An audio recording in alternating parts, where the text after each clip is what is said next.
Hello everyone, in this lecture I am going to explain a well-known theory, Deconstructionism, by Jacques Derrida, but before I start this lecture, if you are new to my channel then please like the video and subscribe the channel.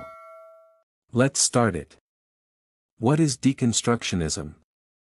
Deconstructionism is a critical theory that challenges traditional notions of meaning in texts, arguing that texts are open to multiple interpretations and that there is no single, definitive meaning.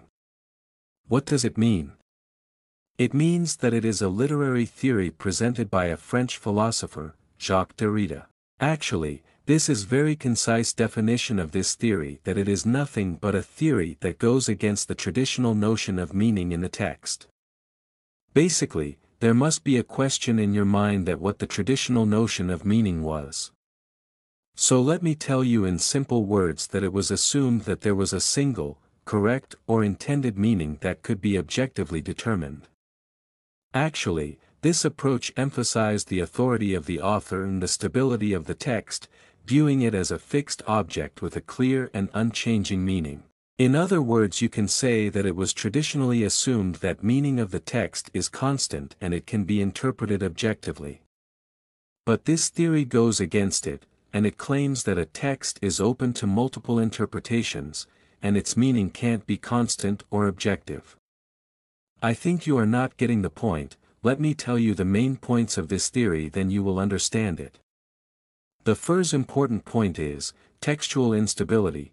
This the important point that you should keep in mind, that deconstructionists argue that literary texts do not have a single, stable meaning. Instead, they believe that meaning is always shifting and contingent upon the reader's interpretation, the context, and the interplay of words within the text. In other words, you can say that it refers to the idea that a text's meaning is not fixed, stable, or singular but is instead fluid and open to multiple interpretations. This instability arises because language itself is seen as inherently ambiguous, and the meaning of words can shift depending on context, the reader's perspective, and the interplay of different elements within the text. This is called textual instability. The next point is critique of authorial intent. In this theory, the author's intended meaning is not considered the definitive interpretation of a text. Instead, the focus shifts to how the text functions independently of the author, and how readers might interpret it differently based on their own perspectives. Basically, this theory argues that the meaning of a text is not fixed by the author's intentions but is instead open to various interpretations depending on the reader, context, and the play of language within the text itself. Actually, they reject the notion of authorial intent primarily because they believe that meaning in a text is not solely determined by what the author intended. Instead, they claim that meaning is inherently unstable, contingent, and shaped by a range of factors including language, context, and reader interpretation. In other words, you can say that they argue that meaning is not a fixed or singular entity dictated by the author. Instead, meaning emerges from the interplay of language, context, and reader interpretation. Since language is inherently ambiguous and fluid, it is impossible to pin down a single, definitive meaning that the author intended. Textual autonomy. This is another important point of this theory. According to deconstruction, once a text is created, it gains a degree of autonomy from its author. The text can be interpreted in many ways, and these interpretations are influenced by the reader's perspective and context, rather than the author's intentions. The idea is that the text operates independently of its creator. In other words, you can say that they claim that once a text is created, it gains autonomy from its author. The meaning of a text is not solely determined by the author's intentions but is instead open to various interpretations influenced by readers and contexts.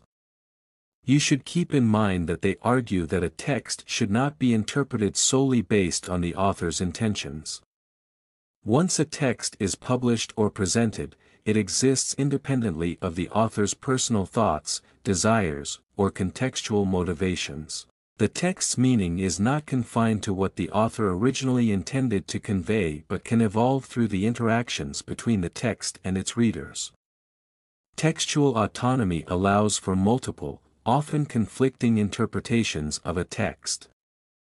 Since meaning is not fixed by the author's intent, readers bring their own perspectives, experiences, and contexts to the text, resulting in a variety of interpretations. This multiplicity of meanings is seen as an inherent feature of the text itself.